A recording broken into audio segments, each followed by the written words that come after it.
Oke, sekarang kita udah live siaran juga nih teman-teman di YouTube. Tuh, Mas Budi kemana ya teman-teman? Kok hilang? Apa ada gangguan sinyal sedikit nih. Lagi asik-asik ngomong tahu-tahu keputus. Oh. Oke, udah siap Mas Elvi?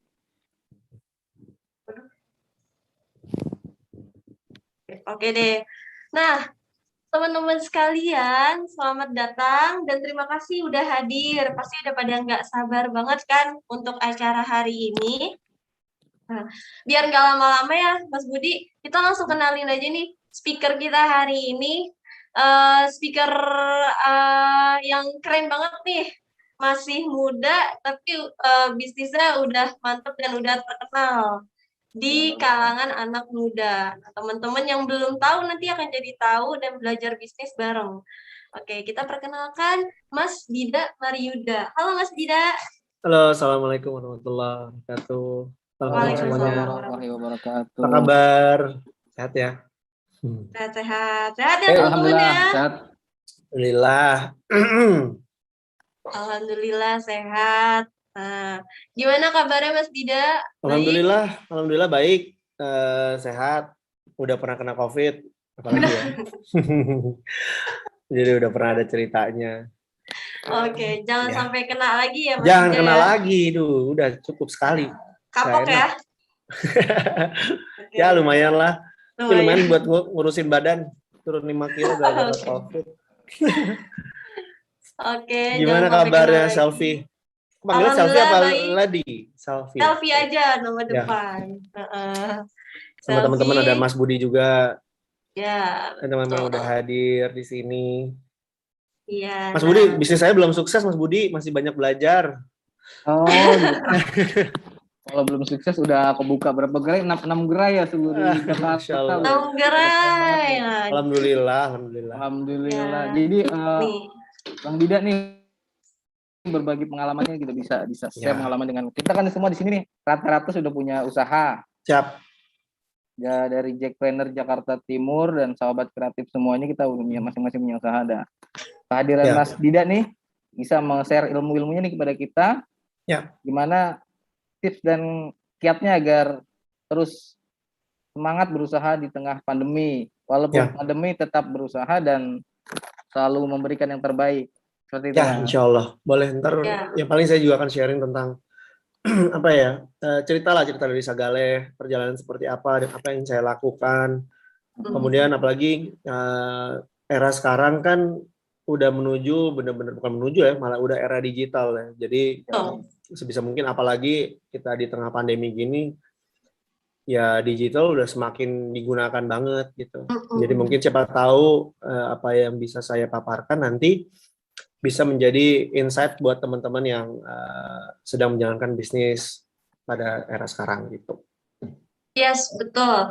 Dan juga teman-teman penting banget emang media sosial saat ini karena selain menghemat budget teman-teman untuk berusaha, tapi juga secara nggak langsung melindungi teman-teman nih, karena kan lagi banyak virus di luar, lagi ada COVID juga, teman-teman bisa jualan dari rumah aja cukup gitu.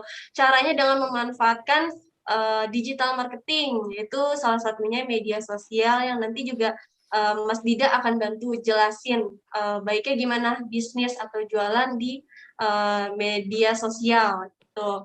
Terus juga nanti dari Mas Dida akan dikasih tahu ya bahwa jualan itu nggak bisa flat aja ya Mas Dida ya, kayak sekedar jualan walaupun kita udah pakai media sosial tapi ya gitu-gitu terus nggak akan ada kemajuan ya Mas Dida ya. Jadi kita juga harus berinovasi, harus berkembang, ngikutin tren. Nah, nanti itu akan dituntun sama Mas Dida, dikasih tahu caranya, karena Mas Dida juga udah mempraktekkan sendiri nih secara langsung ke usahanya. Nah, teman-teman juga kalau misalnya belum tahu nih apa sih usahanya Mas Dida, nah usahanya Mas Dida ini namanya Sagale. Sagale itu produknya kopi, teman-teman. Ada di mana? Ada di Jakarta Selatan rata-rata ya Mas Dida ya. Ya. Nah, nanti lebih lengkapnya sama Mas Dida. Oke, boleh Mas Dida langsung aja share materinya Mas Dida. Siap, boleh sebentar ya.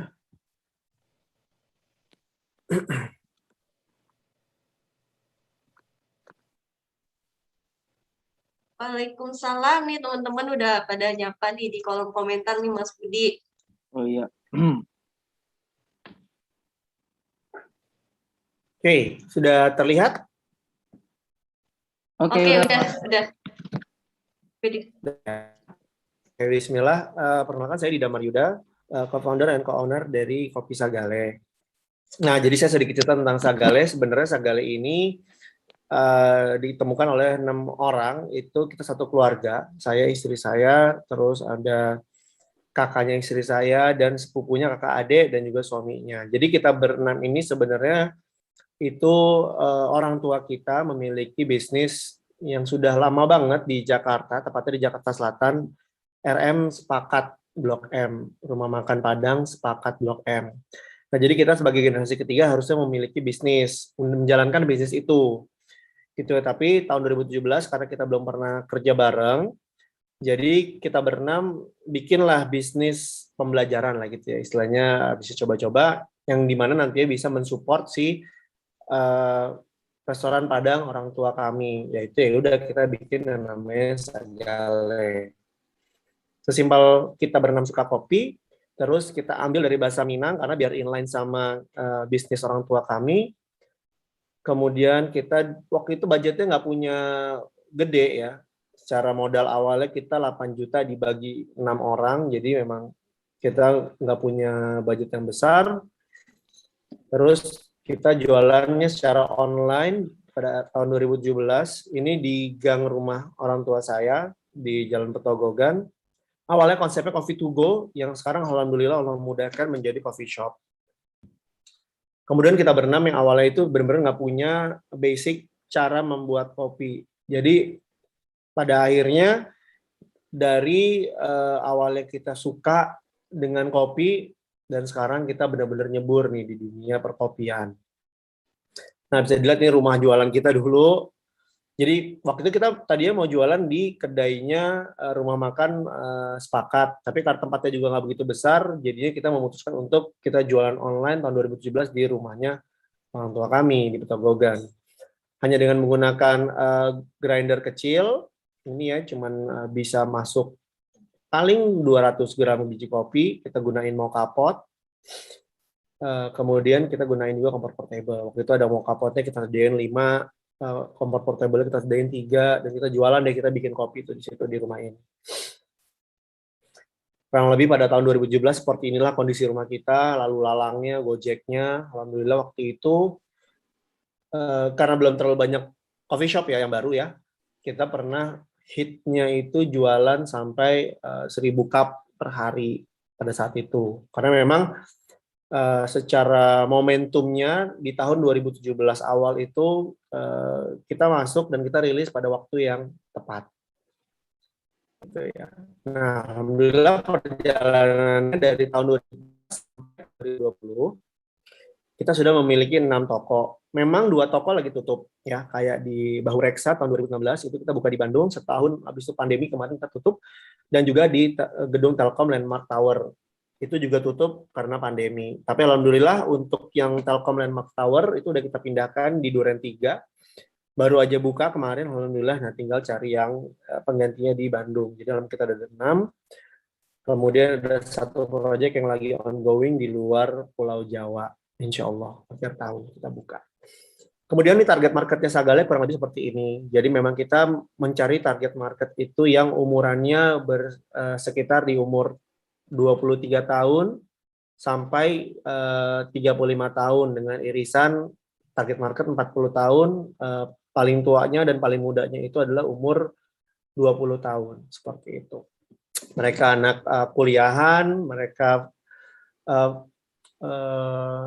profesional, kemudian dia kopi entusias ya, jadi yang suka banget kopi, yang butuh banget kopi yang kuat, yang strong. Karena memang kita Sagale keluar itu membuat produk bisa dibilang kopinya agak beda dibanding yang lain. Jadi memang kita konsepnya adalah kopinya tuh yang bisa dibilang nonjok lah gitu ya, strong, bold, dan bikin bisa menemani kerja, ngerjain tugas dan sebagainya. Nah ya kita punya satu jargon gitu ya. Kopi Sagale itu merakyat dan membumi, yang dimana ditanam oleh rakyat, dipetik dan diproses oleh rakyat, dinikmati oleh rakyat, yang semua berasal dari bumi Indonesia. Jadi pada saat kita awal keluar, memang biji kopi yang kita pakai benar-benar biji kopi Indonesia. Sekarang itu Sagale Blend, kita menggunakan blendan dari 70% Arabica Solok, Padang, dan 30% itu dari Palembang. Robusta Palembang gitu ya. Nah, tapi selain itu di toko kita juga ada manual brew yang dimana itu nanti manual brewnya itu dari biji kopi dari Sabang sampai Merauke. Jadi teman-teman yang ingin datang ke Sagale itu bisa menikmati kopi-kopi yang berasal dari Indonesia. Oke, jadi selain itu saya punya beberapa bisnis yang sedang kami jalankan juga, yaitu ada Gambiros Kitchen tahun 2020. Jadi memang pengembangannya dari Sagale, kita punya satu sub bisnis namanya Gambiros Kitchen, itu untuk mensupport makanan dari si kopi Sagale, dan juga B2B untuk bisnis teman-teman yang lagi jalan gitu ya, misalkan nggak punya tim kitchen, kita bisa bantu support. Dan ini juga ada makanan frozen kayak shumai, kita bisa support donat, sandwich, roti, dan sebagainya. Nah, kalau ini racikan kita lahir juga karena pandemi nih, jadi namanya bisnis pada saat pandemi kan pasti kan tidak sebagus yang dulu ya. Jadi memang saya dan istri saya juga bikin satu sub brand bisnis namanya racikan kita, makanan rumahan yang kita jual dan kita bikin di rumah saya gitu. Jadi ini ada 3 bisnis sedang kami jalankan. Oke, jadi saya cuma mau info bahwa tren bisnis saat ini itu memang sedikit berubah ya dibanding zaman dulu. Yang pastinya kalau misalkan tahun 2010, 2015 gitu yang sosial media nggak segitunya hype, sekarang dengan digital yang semakin maju ya, orang-orang semakin pakai, nggak cuman dari yang level atas, yang level bawah pun juga udah memakai smartphone gitu. Jadi sebenarnya kalau teman-teman ingin memulai bisnis, ya tidak harus punya toko. Ya itu yang karena kita rasakan kayak Sagale, kayak racikan kita gitu. Kita bisa membuat sebuah produk yang tidak harus memiliki toko, ataupun kayak jualan baju, jualan barang-barang, itu sekarang banyak banget yang tidak harus memiliki toko. Kemudian semua goes to digital, jadi bisa kita tahu bahwa sekarang semua e-commerce itu bisa membantu kita jualan, dari yang e-commerce lama, Tokopedia, Shopee, gitu ya, Bukalapak, sampai ada yang baru namanya toko. Jadi sebenarnya secara link, secara pintunya kita untuk berjualan itu akan lebih mudah sekarang dibanding zaman mungkin orang tua kita jualan, yang harus bayar iklan billboard mahal, harus sewa toko, buat promosi bayar di koran pun juga mahal. Kalau sekarang tuh kita bisa menggunakan era digital ini dengan secara maksimal. Nah, kemudian selain nggak punya toko, berarti apa daya jual kita selain produk? Ya kita harus bikin konten yang menarik. Nah, itu udah harus banget kita bikin sekarang seperti itu. Karena fungsinya untuk apa sih? Kalau misalkan kita dulu punya toko, customer kita bisa melihat barang kita gitu secara langsung. Tapi kalau kita nggak punya toko, berarti kita harus bikinnya seperti apa? Nah, kita harus bikin konten yang menarik tentang produk kita.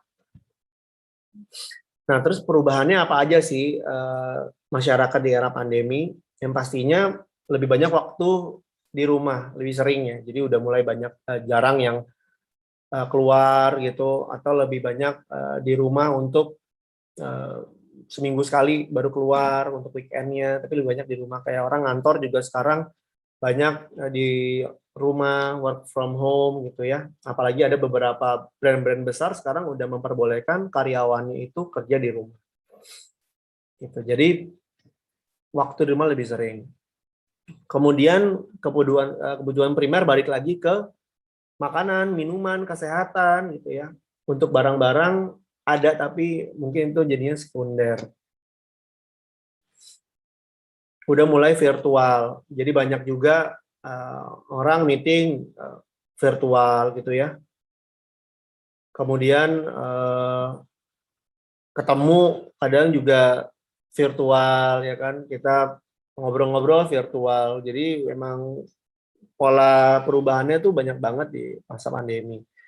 Dan yang berikutnya adalah banyak juga customer tuh yang udah berpikir tentang kesehatan.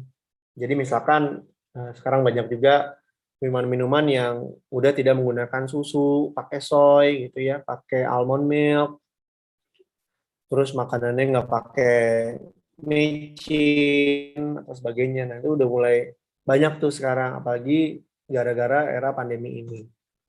Sebenarnya market ini bisa kita pakai untuk jadi target brand kita seperti apa. Kenapa sih digital itu penting? Nah ini masih banyak nih teman-teman juga yang kayak, memang perlu ya ada kita bikin di Instagram, memang perlu ya kita maju di e-commerce gitu. Ya sebenarnya kalau memang kita secara brandnya tidak mau memiliki toko, ya itu sangatlah penting. Yang udah punya toko aja, itu digital sangat penting sekarang. Kenapa? Yang pastinya tren pasar itu semakin kesini mengarah ke budaya platform digital. Teman-teman juga tahu kan sekarang banyak banget yang namanya cloud kitchen. Jadi nggak perlu kita bikin dapur, itu udah ada satu bangunan yang itu dari berbagai macam brand. Udah dibantuin promonya secara digital dan sebagainya. Kemudian dengan digital ya pastinya itu efisiensi waktu dan kemudahan. Nah digital itu nggak cuma promo ya, tapi ada juga yang namanya POS buat kita ngitung penjualan berapa banyak. Nah itu dengan dibantunya software digital seperti itu, kita jadinya bisa dengan mudah tahu laporan-laporan dan strategi yang akan kita taruh nanti di kedepannya. Yang pastinya membuka peluang baru dengan yang adanya digital gitu ya. Yang tadinya kita nggak bisa jualan di luar kota gitu, sekarang kita bisa jualan di luar kota. Misalkan kayak saya, contohnya racikan kita gitu. Itu kita frozen untuk parunya, itu kita jual sampai ke Bali. Bisa kita jual sampai ke daerah-daerah di luar Jakarta. Jadi dengan adanya digital ini alhamdulillah membantu banget kita untuk berjualan tidak hanya di dalam region kita doang, tapi bisa keluar juga. Nah, sebenarnya kalau kita ngomongin market di Indonesia, jumlah penduduk Indonesia itu ada 271 juta jiwa, gede banget ya. Ini sensus penduduk Kemendagri. Jadi kalau kita udah ngomongin soal digital, berarti secara ranah market yang bisa kita tuju adalah satu Indonesia. Gitu. Kemudian jumlah penduduk Jakarta sendiri kita ada 10 juta jiwa. Anggap misalkan kita ambil 1% aja ya, berarti market kita yang bisa kita ambil itu 100.000 jiwa. 100.000 aja juga masih kebanyakan gitu. Misalkan kita kerucutin lagi, kita targetnya berapa sih? Misalkan 1.000 orang sehari, itu pun juga masih banyak. Berarti secara market, seksi banget nih kita, apalagi era digital saat ini. Dan kita tinggal kita tembak, sebenarnya brand kita itu target marketnya ke siapa sih? Nah, milenial tuh ada 26%. Gen Z itu kelahiran 97 sampai 2012 itu ada 28%. Kemudian post gen itu di atas tahun 2012 itu ada 11%. Pre-boomer itu sebelum umur 45 itu ada 2%, ada gen X itu ada 22%, 65 sampai 80 ya, terus ada baby boomer itu 46 sampai 64, 11%. Jadi kita mau ngambil market yang mana kuehnya. Kalau kita pecah lagi, berarti sebenarnya untuk UMKM itu marketnya besar sekali kita kalau pengen jualan. Cuman memang tinggal di era digital ini ada beberapa hal yang harus kita pikirin. Oke, dan 175 juta jiwa penduduk Indonesia itu pengguna aktif internet. Jadi juga banyak banget marketnya, ada 175 juta jiwa. Ya kan? Nah, hampir 96%-nya itu pengguna aktif internet di Indonesia mencari memesan produk layanan secara online. Nah, teman-teman yang belum memiliki kelengkapan online gitu, kalau bisa langsung aja dibikin. Karena kalau ngelihat dari survei terakhir tahun 2019, terus pengguna internet di tahun 2020, ini market kita sebenarnya seksi sekali. Apalagi banyak banget orang yang lebih banyak di rumah, berarti uangnya lebih banyak ditabung. Nah, tinggal dia mau belinya apa. Saya aja waktu pas kemarin pandemi yang jarang ngelihat Tokopedia gitu ya, ngelihat-lihat jadi kadang sekarang beli BM gitu, suka BM gitu, beli 20 ribuan barang-barang dibeli hal yang nggak perlu gitu. Jadi memang market kita seksi sekali. Ya, halo? Oke. Nah, saya contoh sedikit dari dunia konvensional ke digital, ini yang saya ngelihat ke teman-teman saya yang fotografer. Mungkin zaman dulu teman-teman suka tahu ya, kalau misalkan kita ke acara-acara ada orang yang foto gitu ya, ada orang foto-foto terus pas acara selesai dikasih fotonya, suruh bayar dan sebagainya. Sekarang udah geser nih. Sekarang teman-teman fotografer karena dia tahu ada peluang orang-orang pagi sepedahan di jalanan Jakarta gitu, di Bintaro. Nah, mereka udah manteng tuh, misalkan kayak di Duku Atas, dia udah manteng, di Kuningan udah manteng, terus dia foto-fotoin semua. Nah, dengan digital, ini salah satunya adalah gue jual foto, dia tinggal nge-post aja di Instagramnya dia, gue jual foto. Dari situ, kalau misalkan ada teman-teman yang, gue ke foto lagi, gitu ya, gue ke foto dan dia mau fotonya dia dengan high res gitu yang nggak ada watermarknya, dia itu bayar kalau nggak salah antara 50 sampai 100 ribu. Nah, sebenarnya modalnya kan juga nggak terlalu banyak gitu. Tinggal kalau misalkan dia mau foto yang ada apa namanya ada watermarknya, ya udah berarti dia dapat promo gratis dari foto yang diposting sama orang yang ada di foto ini. Nah, ini salah satu konsep dari yang konvensional ke digital. Contoh kedua adalah restoran Padang sepakat punya orang tua saya. Yang dulu selama bertahun-tahun mereka tidak pernah punya Instagram, tidak pernah punya GoFood, GrabFood pada tahun 2017 kan udah ada, harusnya dia udah masuk kan, tapi itu belum ada. Tapi pada saat pandemi kemarin kita arahkan untuk mencoba ada GoFood dan GrabFood, alhamdulillah mau dan sekarang salesnya jadi nambah atas bantuan si online tersebut. Dan WhatsApp juga udah mulai ada, terus POS juga udah mulai ada. Gitu. Jadi yang awalnya konvensional sekali, jadi sekarang pelan-pelan udah mulai digitalisasi. Gitu ya. Kemudian yang pasti, apa aja sih yang paling basic untuk kita gunakan pada saat digital? Nah, teman-teman sekarang banyak sekali point of sales, atau enggak aplikasi pencatatan kasir itu yang gratis. Kenapa sih kalau menurut saya kita penting banget yang namanya punya POS? Karena kalau menurut saya pada saat kita jualan, kita tuh jadi punya tahu yang paling laku apa, yang jam-jam sepi seperti apa. Dengan adanya POS itu udah semuanya tersistem.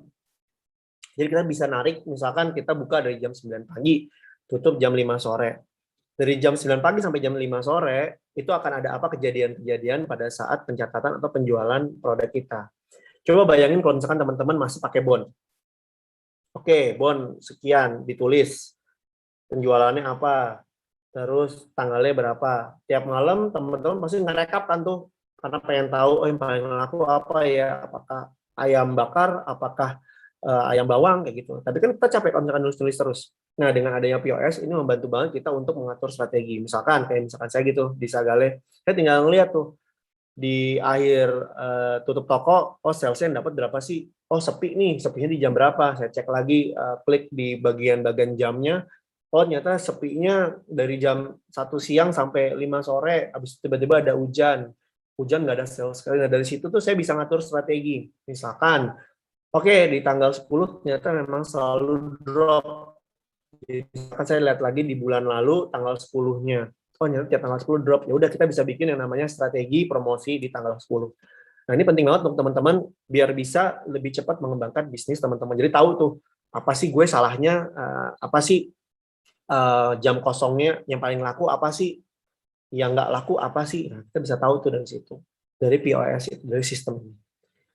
Terus promosi, kalau dari saya pribadi, promosi sih kalau misalkan timnya belum banyak, nggak usah terlalu banyak juga kita pakai platformnya apa aja. Cukup dengan Facebook, Instagram, YouTube, sama WhatsApp. Kenapa ada Facebook? Karena Instagram satu perusahaan sama Facebook, jadi pada saat saya ngepost Instagram, itu udah bisa link ke Facebook. Gitu ya. Online-nya apa aja? Online-nya saya cukup pakai Tokopedia, Shopee. Kenapa Tokopedia dan Shopee? Karena marketnya beda tuh. Shopee lebih ke cewek, Tokopedia lebih ke general gitu. Terus ojek online-nya saya pakai Grab sama GoFood gitu ya. Itu udah sangat cukup. Kemudian ya, seperti apa sih konten-konten yang kita bisa bikin trennya? Yang pertama, teman-teman kalau udah masuk ke sisi digital gitu ya, Instagram, ya itu jangan juga asal posting.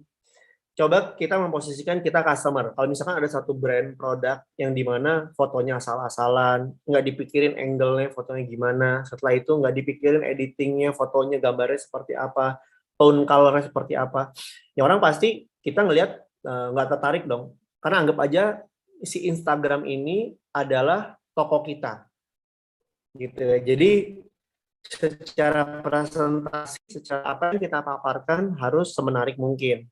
Kenapa sih ini ada orang ngomong ya ini untuk melihat kalau misalkan ini customer sagalnya seperti ini. Terus tone color-nya kenapa sih kalau sagalnya agak ada coklat gitu? Karena emang ini adalah nuansanya dari si sagalnya sendiri. Di tokonya kita juga banyak nuansa coklat seperti itu.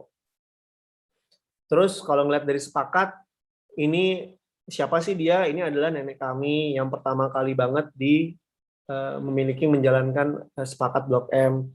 Kenapa sih dimasukin dalam toko? Ya karena itu salah satu bagian dari konten si toko kita, menceritakan. Banyak juga customer yang suka tuh tentang menceritakan produk kita. Asal-usulnya dari mana, jadi nggak langsung jualan. Karena pada akhirnya si Instagram yang kita punya, itu adalah juga merepresentasikan diri kita sendiri. Jadi jangan juga dijadikan ini ajang jualan terus. Tapi jadikan dia lebih humanis gitu. Makanya ada sedikit tangan yang megang produk, ada customer. Kalau di Sagale ini kalau di Sepakat ini ada kita mengangkat founder pertamanya nenek kami gitu yang pertama kali ngejalanin Sepakat. Terus kemudian setelah itu nyambungnya apalagi kalau dari Instagram, ya kita bisa bikin video.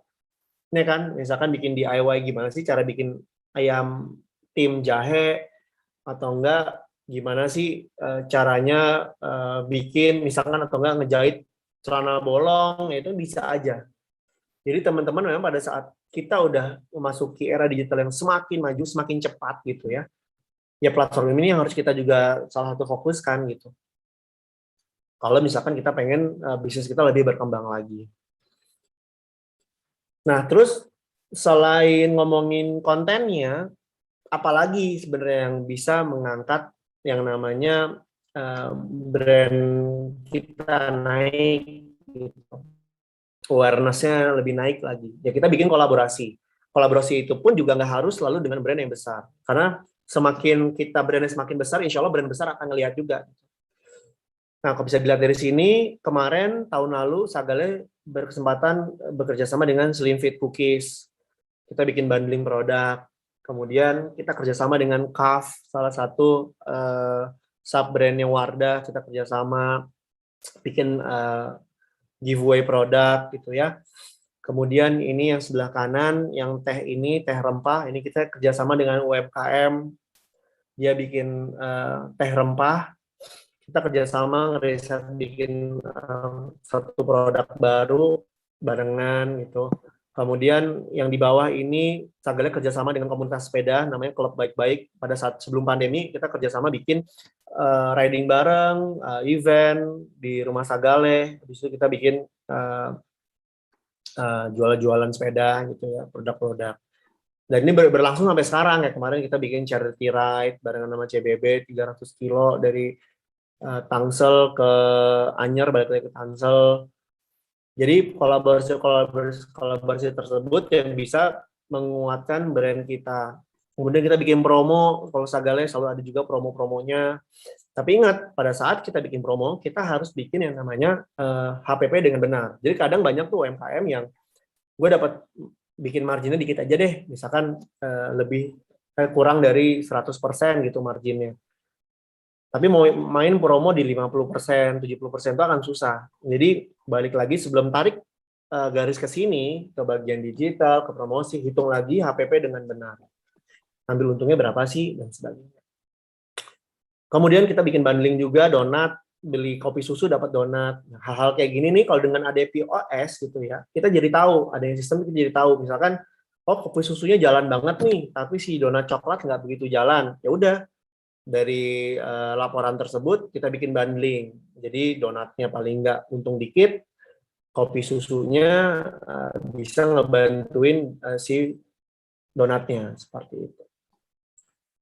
Nah ini social movement yang pernah kita jalanin kemarin banget nih, selama pandemi, kita bikin peduli COVID, kemudian tebar iftar nih barengan sama klub baik-baik, yang sebelah kanan. Nah ini kita jalan 300 km, yang nantinya duitnya sudah disumbangkan ke Yayasan Sayap Ibu. Gitu. Nah, tapi jangan lupa yang saya bilang tadi, pada saat kita bikin brand gitu ya, kita set dulu target pasar kita siapa. Jangan semuanya mau diambil. Karena pada saat karena memang tidak bisa semua target market kita ambil gitu. Misalkan kayak Sagale gitu. Target marketnya anak-anak umur 17 tahun. Dengan kopi kita yang strong itu akan susah. Gitu. Kemudian dari target pasar, kita lihat relevansinya ke produk. Nyambung nggak? Gitu. Match nggak? Ya, kita bisa targetin umur 40 tahun. Tapi disikatnya makanan-makanan yang tidak sehat, atau enggak makanan-makanan yang minuman-minuman yang manis banget. Itu kan jadi relevansi produknya nggak sama. Begitu pula juga misalkan produknya adalah produk kaos Hawaii misalkan. Tapi target market gue umur 50 gitu. Tapi yang terbesar target market Hawaii, misalkan baju Hawaii itu adalah anak muda. Nah, itu kan jadinya kan nggak nyambung. Nah, itu harus dicek tuh. Coba dicoret-coret lagi secara brandnya seperti apa, target pasar seperti apa, dan produknya seperti apa. Kemudian setelah itu baru kita relevansikan ke konten, desain, dan caption. Nah, itu penting sekali era digital karena balik lagi tadi saya bilang, si Instagram itu, si digital yang kita pengen paparkan itu semuanya harus sama. Itu ya. Agar apa sih sebenarnya? Agar semuanya itu bisa terkomunikasi dengan baik sampai gitu. Jadi nggak kayak belang bentong, asal-asalan dan sebagainya. Nah, kemudian sebenarnya dari digital ini ada 4 macam yang harus dipikirin. Yang pertama attraction. Karena kita nggak punya toko gitu ya, atau nggak kita punya toko tapi kita pengen nguatin lagi di digital kita. Yang pertama harus dipikirin konten attraction-nya apa. Jadi ini adalah aim-nya untuk menarik perhatian market melihat konten kita. Misalkan kayak tadi saya foto, oh iya gue pengen banget customer-nya sepakat melihat siapa sih yang punya di awal. Udah kita pikirin berarti gue harus punya foto nenek kakek gue nih. Ya kita masukin konten. Terus kita bikin angle-nya yang agak dramatis. Jadi makanya kita ambil fotonya agak miring. Terus warnanya lebih old school gitu karena emang udah sangat tua gitu. Nah itu kan jadi orang kayak ini apaan nih, kok ada foto nenek kakek-kakek dengan yang warnanya tuh yang lumayan edgy gitu dilihat. Setelah itu interest, kita membuat market tertarik ingin tahu lebih jauh setelah foto ini ada apaan sih. Ya, biasanya kan kalau misalkan di Instagram kalau kita ngeliat di explore gitu kan dia cuma feed-nya doang kan, cuma fotonya doang kan, orang pasti akan pengen tahu dong. Pasti diklik. Nah, kalau dia udah pengen tahu, dia lihat yang namanya copywriting, story, sama headline atau tagline. Di bawah itu ada apa tuh ceritanya tuh dalam foto tersebut. Orang jadinya pengen tahu, oh ternyata si sepakat seperti ini ya, Sagale seperti ini ya. Jadi dari foto turun ke interest yang dimana kita harus mikirin aim-nya adalah dia pengen, customer tuh pengen tertarik lebih jauh lagi tahu tentang produk kita. Yang berikutnya desire, membuat market yang tadinya cuman tertarik jadi ingin. Jadi lebih dalam lagi tuh. Lebih dalam lagi copywriting-nya. Misalkan kalau dari Sagale gitu ya. Tadi misalkan kopinya ada nuansa Minangnya, kemudian copywriting-nya kita pengen orang tahu kalau Sagale itu kopi yang strong bisa bikin lo melek misalkan.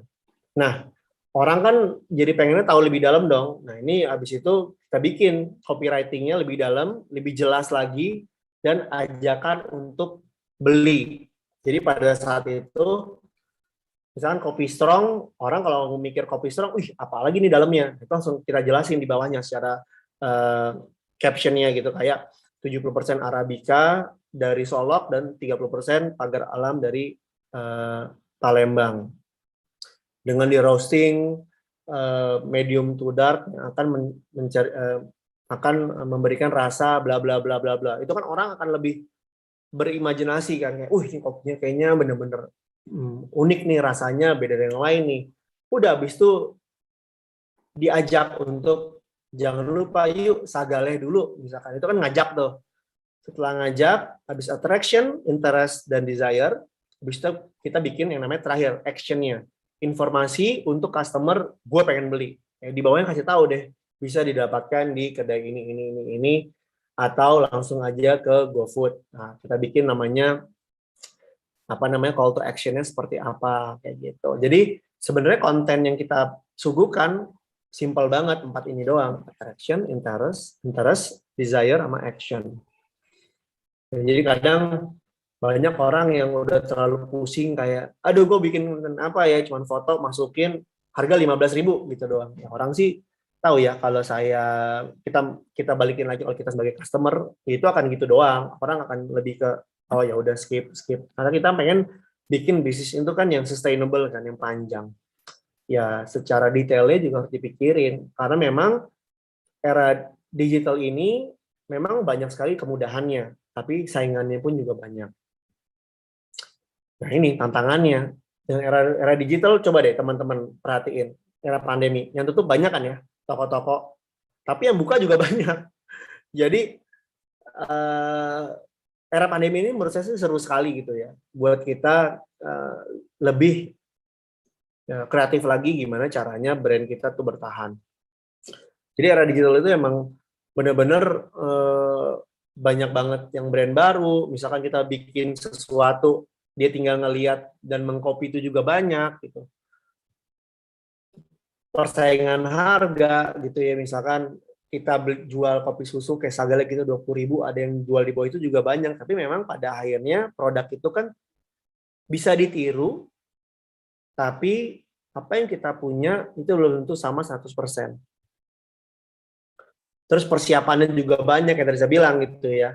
Era digital ini yang dipikirin juga nggak bisa cuma 1 atau 2, banyak. Kayak kontennya kita harus pikirin seperti apa, captionnya seperti apa, terus tone color seperti apa, dan sebagainya. Tapi jangan sedih, karena banyak juga teman-teman yang bisa support gitu. Banyak juga ahli-ahli yang bisa membantu dengan mudah gitu. Jadi pada akhirnya kalau misalkan kita ngejalanin bisnis sendiri emang bakal babak belur. Sekarang udah banyak banget teman-teman yang juga platformnya digital, misalkan ngebantuin untuk, misalkan gue nggak bisa capable nih untuk foto produk, ada yang bisa bantuin foto produk dengan harga yang nggak begitu mahal juga ada. Terus gue bisa bikin caption yang bener-bener oke nih, ada juga ntar tim yang bisa bantuin. Itu banyak banget, bisa dicari di Instagram. Terus perkembangan yang cepat. Nah ini juga kita jangan pernah jadinya, era digital itu kan yang tadi saya bilang, banyak yang bikin, banyak yang mengcopy, banyak yang mengedit juga nantinya. Itu perkembangan cepat. Nah, kita harus peka juga tuh. Akan udah sampai mana sih ternyata kalau misalkan di bidang saya gitu, coffee shop udah sampai mana sih coffee shop saat ini, buatan-buatan produknya seperti apa sih, ya gitu. Itu harus kita lihat juga. Nah, sebenarnya balik lagi, kita punya bisnis mau seperti apa, kita konsep bisnisnya mau seperti apa, dan kita mau memiliki bisnis ini sampai berapa lama gitu. Apakah mau sampai gue mati, ya berarti kita harus coba bikin produk yang benar-benar long lasting. Kalau dari saya pribadi sih, kita harus selalu melakukan research produk, research customer, dan research ke brand lain. Dulu sagaleh pertama kali muncul itu sebenarnya Januari. Kita research-nya 3 bulan, 3-4 bulan. Sampai bulan April kita baru ketok dan go gitu ya untuk jalan. Nah, produknya itu sagaleh waktu itu pertama kali kita ngambil dari 5 brand kita cobain tuh semua kopi susu ada 5 brand, semua punya teman-teman.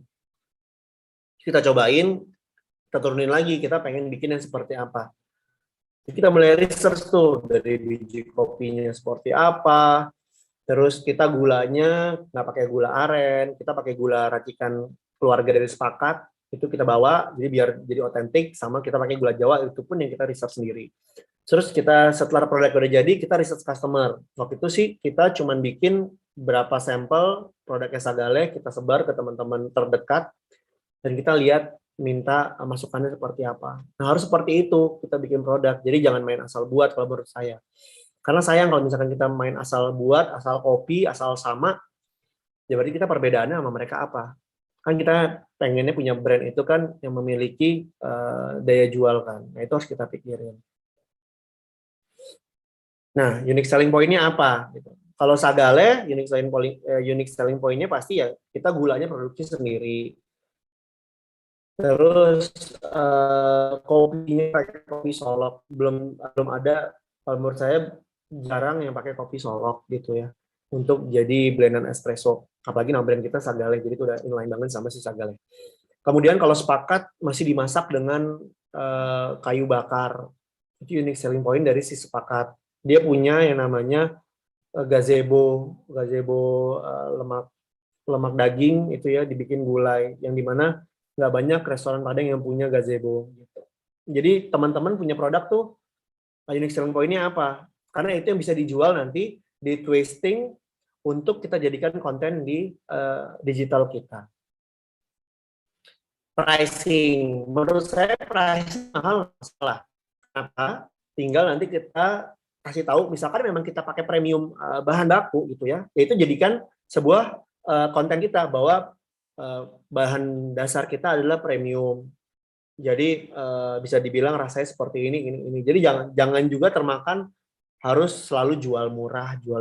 Yaitu ya kita bisa tahu lah, semakin barang harga murah, coba aja langsung di compete dengan produk kita gitu. Ya kita juga harus pede. Jangan sampai, aduh HPP gue tinggi nih, ternyata nih harga bahan pokoknya gue tinggi. Dengan produk yang sama mereka bisa jual sekian, ya coba aja dipaparin, kalian beli yang menurut kalian sama, di head to headin sama produk yang kalian jual, worth it nggak dijual seperti itu. Dulu sih Sagale selalu seperti itu, sama pun juga kayak racikan kita, kayak Sepakat gitu. Jadi pricing tuh kalau menurut saya bukan karena harus bikin yang murah, tidak, tapi pricing tuh harus tepat dari HPP-nya berapa, kita mau jualnya berapa. Jangan sampai HPP-nya misalkan 5.000, kita jualan cuma 7.000. Itu kita mau main promosi buy one get one. Ya ntar kita malah untungnya misalkan cuma 500, malah bisa rugi. Nah itu harus dihitung lagi tuh yang namanya si pricing kita. Kemudian harus selalu inovasi. Dulu Sagale tahun 2017 hanya jualan satu produk, es kopi susu. Terus alhamdulillah kita berinovasi karena ada customer yang pengen kopi yang nggak pakai susu, kita bikin kopi hitam. Terus ada customer yang pengen nggak pakai kopi, minuman kopi, kita bikin es coklat. Sampai sekarang kita punya produk kurang lebih ada 40 produk. Gitu. Jadi inovasi aja, jangan kita mandek gitu.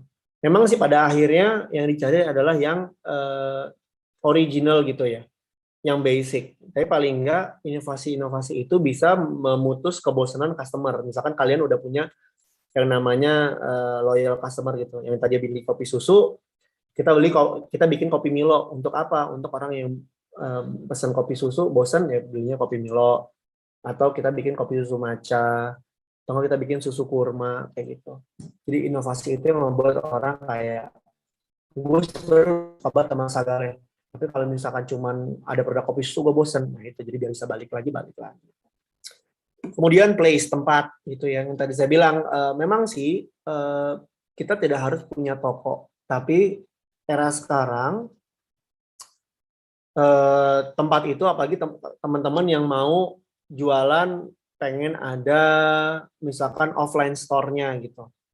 Kalau untuk coffee shop sekarang eranya adalah hidden gem ya. Jadi misalkan tempatnya masuk, ya berarti tempatnya harus dimaksimalin. Place-nya harus dimaksimalin. Terus kalau misalkan tempatnya di pinggir jalan, itu seperti apa harus dicek. Tapi tempat ini sebenarnya nggak harus selalu offline. Place itu bisa juga kalau misalkan teman-teman yang nggak pengen punya toko gitu ya, ya kita lihat platform-platform e-commerce yang mana yang tepat buat kita jualan. Kita lihat juga kayak misalkan, oh ternyata di Pamulang Tokopedia-nya atau enggak Gojeknya nggak jalan. Udah berarti mau nggak mau kita sewa tempat yang nggak harus dijadikan toko untuk offline, tapi itu misalkan dijadikan tempat produksi kayak gitu. Itu pun juga bisa, contoh seperti itu.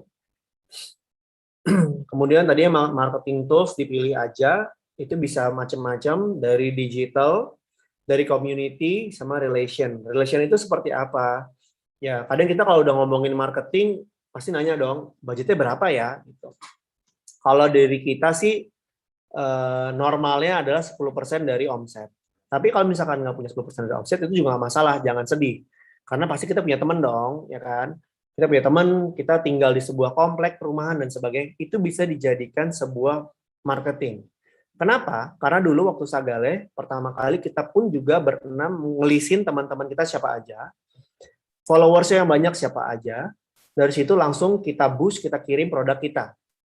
Kita kirim produk kita untuk apa sih intinya? Kalau misalkan teman-teman suka, pasti kan pada akhirnya mereka akan yang namanya posting to digital mereka. Itu jadi promo gratis. Kita cuma tinggal bayar bahan baku doang. Gitu. Sama pun juga dari komunitas. Kalau kita punya memang basicnya kita punya main sama komunitas itu dirangkul. Misalkan dapat kasih diskon, kita support pada saat ya acara dan sebagainya. Jadi jangan langsung berasumsi kalau marketing itu pasti gede. Mungkin bisa juga, tapi ada juga marketing yang minim. Semakin gede ya, insya Allah sih marketing digital gitu ya, juga ke kita. Terus toko yang tadi saya bilang, integrasi dengan media sosial. Kita punya toko gitu, harus era sekarang ditempel ya itu tadi sama Instagram, sama Facebook, sama Twitter, dan sebagainya. Pasti teman-teman sini pada main Instagram kan? Atau main Facebook lah. Nah, kemudian promo yang efisien itu menurut saya, yang pasti itu giveaway produk. Kalau misalkan kalian nggak punya budget yang besar, kasih aja giveaway produk gitu. Kenapa sih giveaway produk? Karena orang yang akan kita kasih produk kita, mereka akan langsung ngerasain experience produk tersebut. Misalkan, saya kasih kopi gitu, ke teman-teman yang belum tahu. Kalau saya suruh paksa beli, nggak mungkin dong. Mendingan saya kasih tuh 1 cup. Lu udah pernah cobain Sagale belum? Belum, nih gua kasih ya 1 cup. Jadi dia tahu, dia ngerasain tentang Sagale seperti apa sih. Dia cobain, wah enak. Ya, dia ntar next-nya akan beli gitu. Atau nggak bisa juga selain giveaway produk, kita kasih juga namanya kupon untuk potongan next dia mau beli. Itu juga bisa. Modalnya kecil, orang langsung dapat experience, dan dia tahu produk kita. Daripada kita langsung uploading buat bayar yang namanya misalkan food blogger 5 juta kita bayar 5 juta, tapi apa yang dia posting experience-nya cuma kepada 1 orang yang bayar 5 juta, dan itu belum tentu experience atau enggak pendapat asli lagi, bisa aja pendapat ngada-ngada, itu bisa aja kan. Tapi dengan adanya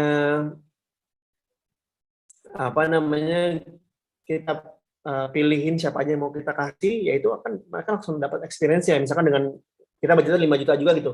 5 juta misalkan kita HPP produknya misalkan 5.000, kita udah bisa dapat atau nggak ngirim ke 1.000 orang. 1.000 orang misalkan 1 orang punya followers 1.000 kali 1.000, kita berarti targetnya udah 1 juta orang.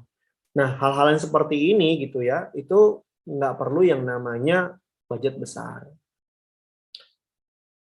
Pada akhirnya kalau misalkan orang udah ngerasain experience-nya dan mereka suka apa sih, ya pastinya mereka akan post to digital mereka gitu. Selanjutnya kalau misalkan teman-teman punya yang namanya budget sisa gitu, misalkan mau pasang, gue mau pasang sponsor Instagram gitu, misalkan teman-teman suka lihat kan tuh di Instagram ada yang namanya sponsor gitu. Itu pun budgetnya juga nggak besar, minimal per hari yang dikeluarin 30.000. Jadi kalau misalkan teman-teman mau, gue punya budget 100.000 nih bulan ini, ya udah posting aja nanti di Facebook Ads gitu, apa yang mau diposting, tapi jangan lupa itu ntar ada lagi tuh detail-detail harus dipikirin. Misalkan kayak gua mau kena iklannya cuma di daerah Kebayoran Baru atau enggak di daerah Jakarta Timur, misalkan di Rawamangun misalkan, itu bisa nanti ada settingan, itu harus belajar lagi nanti. Tapi secara budget itu nggak besar. Tapi memang kalau misalkan teman-teman pengen dari budget 100.000 langsung terkonversi ke duit, itu belum tentu. Karena memang si digital ads itu hanya untuk menguatkan yang namanya awareness. Nama kalian di sekitar Rawamangun. Semakin kalian belanja, ya awareness-nya semakin kuat. Tapi dengan catatan tadi satu, targeting iklannya ke siapa, titik iklannya akan tersiar kemana, nah itu harus dibikin lagi. Nah, itu ada lagi tuh pelajarannya. Di Google, di YouTube ada kok caranya. Atau nanti mau ngobrol sama saya juga bisa. Nanti ntar saya kirim nomor telepon saya ya. Nah, balik lagi, promo yang efisien ini tidak akan berjalan apabila produk yang kalian paparkan itu tidak oke. Makanya saya selalu bilang ke teman-teman yang UMKM bahwa produk kita sudah se-oke itu nggak sih buat orang yang beli gitu. Kita sendiri yang jualan suka nggak sih? Nah, kadang tuh banyak yang lupa, gue mau asal jualan aja produknya ikutin template. Kalau saya pribadi sih, saya sih tidak menyarankan seperti itu ya. Kita ambil template ke orang boleh, tinggal kita misalkan revisi apa yang pengen kita up, apa yang pengen kita angkat, apa yang pengen kita menjadikan diferensiasinya seperti apa. Nah itu tuh catatan. Jadi kita lihat dulu, kita mundur lagi ke belakang, ngelihat produk kita udah oke belum sih? Ya udah dengan cara tadi tuh, coba aja pilih 10 orang, menurut lo produk lo udah gimana sih? Ada masukan nggak sih? Nah dari situ bisa yang namanya jadinya penguatan produk kita. Oke, secara keuangan basicnya yang harus kalian jalankan kalau menurut saya adalah yang pasti hitung margin dengan benar. Jangan hitung yang penting untung, tapi ternyata untungnya cuma kecil dan effortnya terlalu besar. Nah, itu harus dihitung tuh. Karena kita pengen yang semuanya kan seimbang kan. Kalau bisa dapat margin besar, alhamdulillah.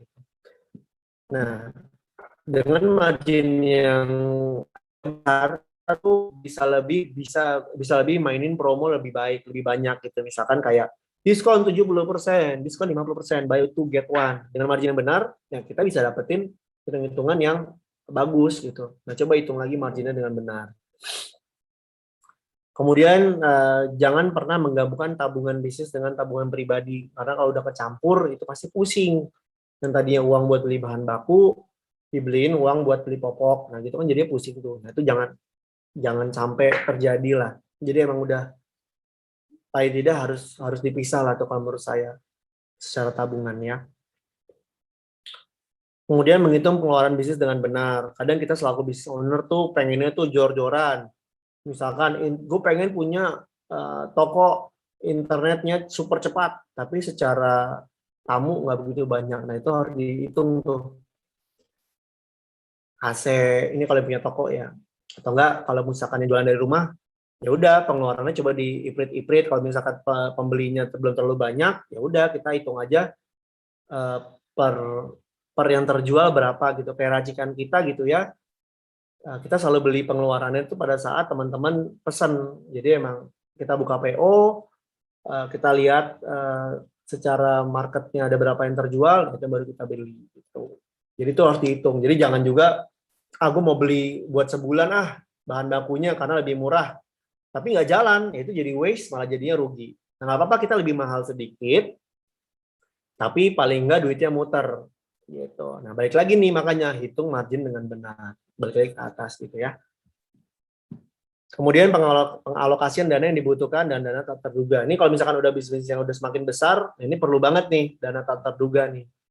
Bagi era pandemi ini belajar banget Sageleh yang sebenarnya harus di-spare beberapa dana untuk pada saat pandemi lagi gitu. Terus kita nggak bisa gajian. Paling nggak dari dana yang tak terduga tersebut, itu bisa kita plotting untuk bayar gajian dulu, seperti itu. Kalau misalkan selama setahun dana tak terduga itu tidak dipakai, itu baru bisa kita ambil. Gitu.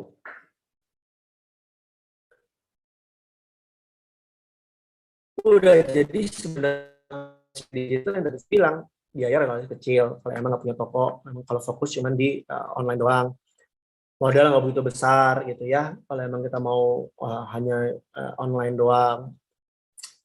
Terus plusnya juga era digital, kalian pun juga bisa lihat lah ya, kalau misalkan mau ngelihat Sagaleh, tinggal klik Sagaleh lagi ada apa sih kontennya, atau enggak klik brand siapa gitu, ntar bisa dilihat dia pergerakan seperti apa. Terus terukur dengan data, dengan ada POS, dengan adanya Instagram pun sekarang kita bisa ngelihat kan traffic yang paling ramai berapa, target marketnya siapa aja, itu ada semua tuh di aplikasi semuanya. Jadi kita bisa tahu ngatur strateginya seperti apa nanti ke depannya. Nah, kalau mentok, teman-teman kalau mentok, selalu review. Jadi misalkan, ternyata ya tadi saya bilang, misalkan dari tanggal 10 kemarin, sales Sagaleh, kok kecil banget ya? Atau enggak udah 2 hari, 3 hari ke depan, kok kecil banget ya? Kita review kondisinya seperti apa, secara cuaca, terus secara lingkungan, gue sepi sendiri, apa yang lain juga rame. Berarti kalau misalkan sepi sendiri, gue nge-review apa nih? Kru-krunya kita kayak gimana sih penyampaiannya, produk yang dibikin seperti apa sih? Nah, kita review tuh internal dan eksternal. Itu jangan males nge-review. Jadi juga jangan terima nasib gitu istilahnya ya. Jadi kita harus selalu nge-review. Oh, ternyata produk kita geser, itu yang mungkin yang membuat customer kita kabur. Nah, itu juga harus kita tahu gitu selaku business owner. Cari teman yang pebisnis juga gitu. Dengan sekarang kita ngumpul gini, kita bisa nih saling tukar nomor telepon gitu. Jadi kita bisa saling cerita, bisa saling tukar pikiran. Gue lagi mentok di sini nih. Kalau lu lagi mentok apa ya? Gitu. Atau enggak, lu ada saran nggak buat jalan keluar? Nah, jadi sebenarnya kita berbisnis itu juga jangan cari musuh, juga jangan kayak gontok-gontokan gitu kayak, lu sama lagi jualannya lu sama gue gitu. Jangan. Kalau saya mah berprinsip bahwa rezeki udah ada yang atur. Mau ada kopi susu kayak Sagaleh, ya banyak juga gitu. Tapi ya pada akhirnya karena kita udah berprinsip rezeki udah ada yang atur, jadi ngapain kita cari musuh itu? Kita paling saling sharing gitu. Makanya kalau misalkan teman-teman juga ada beberapa tanya, lo kompetitornya siapa sih, Dak? Ya kalau Sagaleh sih kompetitornya cuma Starbucks palingan. Karena itu brand luar. Sisanya kayak Tuku, itu punya temen juga. Kayak Kenangan yang udah booming, yaitu brand Indonesia gitu. Ya udah, kita belajar aja. Malah saya ngelihat dari teman-teman yang udah lebih sukses dari Sagaleh itu, mereka kemana sih pengembangannya? Ya itu yang kita cari gitu. Mereka kesuksesannya seperti apa sih? Itu yang kita ambil pelajarannya. Jadi dengan memperbanyak teman pebisnis, itu juga mempermudah kita untuk mengembangkan bisnis kita. Lagi lagi mentok. Terus ya jangan pernah lelah untuk belajar.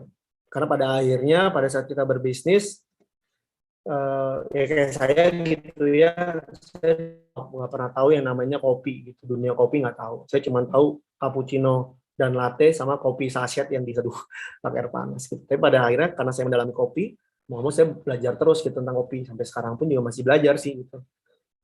Dan masih banyak juga coffee shop yang lebih sukses dibanding Sagaleh gitu. Jadi paling nggak 3 hal ini yang harus kita lakukan juga pada saat memang kita fokus di dunia entrepreneur. Gitu palingan Sil yang bisa saya sampaikan. Semoga tidak ada yang semoga berguna untuk teman-teman. Kemudian juga bisa bermanfaat. Dan kalau misalkan saya ada salah kata, mohon maaf. Gitu. Paling gitu sih. Oke, baik. Keren banget kan? Dari Masya Allah. kemarin ke Masya Allah. Cuman sharing aja apa yang pernah Sagaleh lakuin. Biar tadi ada yang udah pengen, ada yang nggak sabar, pengen mungkin konsultasi juga ke Mas Dida. Ada juga yang muji nih dari Kak Dita Juliana, ini materi keren banget gitu katanya. Masya Allah. Mas Dida. Ya itu ada materi seadanya lah. Cuman cerita apa yang pernah ya teman-teman ya. Bisa diserap ya teman-teman ya, dan mudah-mudahan teman-teman juga paham ya Mas Budi. Amin. Amin. Mas Dida udah bongkar ini ya. Udah bongkar dapurnya Sagaleh dan mulai dari prosesnya sampai pemasarannya gimana nih? Mau dibongkar lagi juga ada yang mau ditanya, tanya aja ntar saya info. Ya luar biasa banget nih kan. Masya Allah. Udah ada beberapa pertanyaan nih Mbak Selvi ya. Ayo. Iya betul. Nih ada yang dari tadi udah raise hand nih, nggak sabaran banget nih Mas Budi ini. Ada dari Kak Quincy Chloe. Ya. Boleh langsung open mic aja Kak Quincy. Cool. Nah, udah muncul. Halo. Silakan Kak. Halo, sebenarnya tadi aku udah taruh pertanyaannya sih di kolom pertanyaan, cuman ada beberapa. Aku kan memang juga lagi merintis ya, dan belum punya. Aku ada keinginan juga untuk offline store, cuman aku belum turning point-nya tuh, Mas Dida, waktu kan awalnya kan online ya. Ya. Terus offline. Yang saya tahu kan pasti HPP atau COGS kan pasti akan berbeda. Pasti naik, betul. Nah, turning point-nya apa gitu loh yang akhirnya Mas Dida dan keluarga itu memutuskan untuk offline. Seperti itu sih. Karena ada keinginan tapi aku masih maju mundur gitu loh. Ya. Setelah modalnya juga kan perlu diperhatikan. Ya, betul. Itu aja Mas. Siap. Oke, jadi kalau turning point, Sagale kenapa dari awalnya di rumah gitu terus punya kedai, karena waktu itu memang yang tadi saya bilang, Sagale alhamdulillah Allah mudahkan pada saat itu munculnya dengan ombak yang tepat gitu ya. Jadi selama 4 bulan kita di rumah, itu kan warawiri Gojeknya itu Masya Allah ya, dan rumah kita kan di gang, itu udah nggak enak tuh yang namanya sama tetangga. Terus makin ke sini customer yang udah kita bilang online doang datang ke rumah gitu, dikira ada tempat nongkrongnya, jadi kayak bertamu. Nah di situ membuat kita memberanikan diri untuk kayak kita harus punya toko deh, tapi nggak usah gede-gede, kecil aja gitu. Tokonya kecil aja, nggak usah ada mesin kopi. Jadi kita mengukur juga istilahnya kesanggupan kita gitu. Kita cari yang jalanannya di jalanan ketiga gitu ya, bukan jalan utama. Kita nggak pakai mesin kopi, masih pakai manual, baru tempat duduknya seadanya, nggak terlalu banyak. Udah dari situ alhamdulillah semakin berkembang gitu.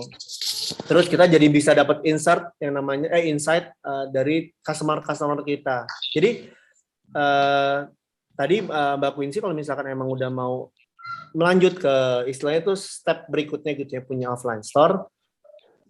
Memang COGS waktu itu kita naik, yang tadinya kita 15.000 karena kita punya customer jualan 15.000 gitu ya, kita jadi 17.000. Dan customer itu ngerti kok gitu kalau misalnya kita ada kenaikan. Memang harus ada penyesuaian, kita bayar listrik lah bayar listrik sendiri. Itu harus dihitung ulang. Terus maksimalkan customer yang datang. Untuk apa? Untuk kita ngobrol. Untuk kita nyari insight. Karena itu semua market kita tuh. Kadang kita suka lupa bahwa customer itu bukan hanya sekedar orang untuk beli. Tapi customer itu bisa menjadi insight kita untuk paling nggak sekedar ngasih saran sih. Kayak gitu. Jadi kalau memang Mbak Quincy secara marketnya udah terasa lebih besar gitu. Contoh ini deh. Contoh brand teman saya gitu si Paris di Jakarta. Dia boom banget pada saat dia online tuh. Dia boom banget pada saat jualan dia dibeli anaknya Anang nikahan gitu ya. Boom, semakin gede, order semakin banyak. Dari situ dia memberanikan diri bikin toko dine in. Nah, dari Mbak Quincy juga begitu. Misalkan dari marketnya udah ada gitu ya, paling nggak sehari udah ada 10 sampai 20 transaksi aja.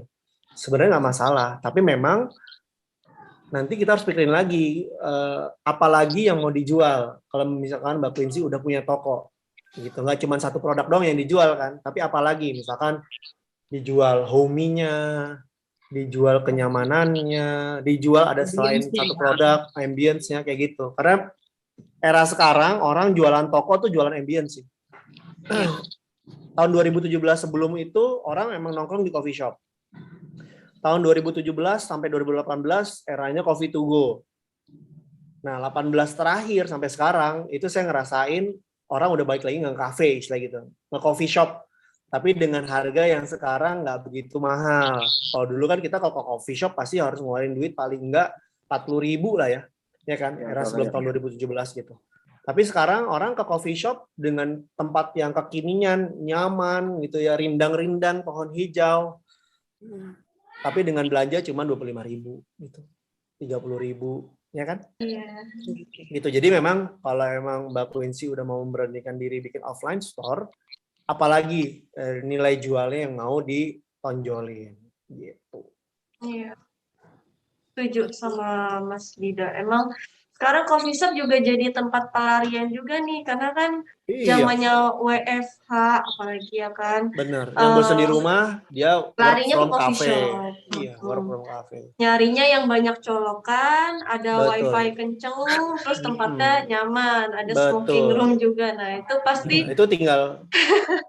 Iya, itu tinggal dari kitanya aja. Misalkan kalau dari Sagale gitu. Sagale Wijaya udah terkenal tuh buat tempat meeting sama buat tempat ngerjain tugas atau ngerjain kerjaan. Nah, berarti kan nggak mungkin dong dia 3 jam cuma beli 25.000. Ya, mau nggak mau saya bikin sistem sama tim saya bahwa paling tidak kalau udah gelasnya kosong diambil sama ditawarin lagi. Paling nggak dia beli aqua lah. Paling nggak beli aqua. Jadi memang dari kitanya juga harus lebih detail. Gitu. Oke. Ada tekniknya tersendiri ya, Mas. Iya. Ya tidak harus diusir sih, tapi paling nggak kita nyodorin lagi menu-menunya. Atau enggak kalau nggak bisa juga kita coba jualin paket. Nih kita ada paket ini nih, mau tidak? Emang kitanya harus effort. Ya, karena kan kita yang punya toko. Iya betul. Oke. Terima kasih atas pertanyaannya Kak Quincy. Ini ada antrian berikutnya nih, ada dari Silakan. Kak Dita Juliana. Udah resen, udah open video juga. Silakan Ya, Kak Dita. halo. Kak. Kak mau tanya terkait yang tadi Kakak sampaikan. Kan Kakak itu bikin branding baru ya di pandemi ini, 2 branding baru. Ya. Nah, cara Kakak bikin produk baru Kakak itu dilirik sama orang-orang, terus banyak dibeli banyak sama orang-orang juga, sama banyak followersnya, itu kuncinya apa? Karena dari kopi terus ke makanan, dari kopi ke makanan Padang sama makanan rumahan itu kan beda-bedanya, ya kan? Oke. Beda-beda juga kan Kak target marketnya kan? Betul. Itu gimana Kak caranya biar banyak followersnya? Karena kalau untuk buat branding baru itu for me Kak itu susah banget gitu. Betul. 5 orang followers baru aja tuh udah alhamdulillah, ya kan? Iya, memang benar. Gitu sih Kak, kunci apa sih Kak? Karena ini Kak sharing juga Kak, karena aku kan sebenarnya jualan salad buah. Salad buah, cuman aku juga punya produk asinan sayur plus rencana insyaallah kalau memang nggak ada halangan pengen juga buka kayak dessert buko pandan gitu Kak. Itu kan dessert box ya. Menu yang lain dari menu yang berbeda gitu kan Kak, ngejomplang banget dari salad dessert itu kan. Apa mungkin aku bisa, menurut Kakak gimana ya, apa misalnya aku tetap pakai branding yang sama salad buah Uma atau aku bikin branding baru kayak Kakak tadi tuh, gimana Kak? Mohon masukannya. Ya. Kalau masukannya sih kalau dari yang Sagale gitu ya, Sagale terus tiba-tiba switching ke Gambiros Kitchen, itu sebenarnya kalau Gambiros Kitchen tuh kita bikin awalnya gini, setelah pandemi pada saat pandemi mulai, OPEX-nya, cost-nya kitchen itu kan mahal ya. Pada saat itu masih dibiayai satu rumah Sagale. Jadi pada saat misalkan kitchen-nya rame, barnya sepi, jomplang.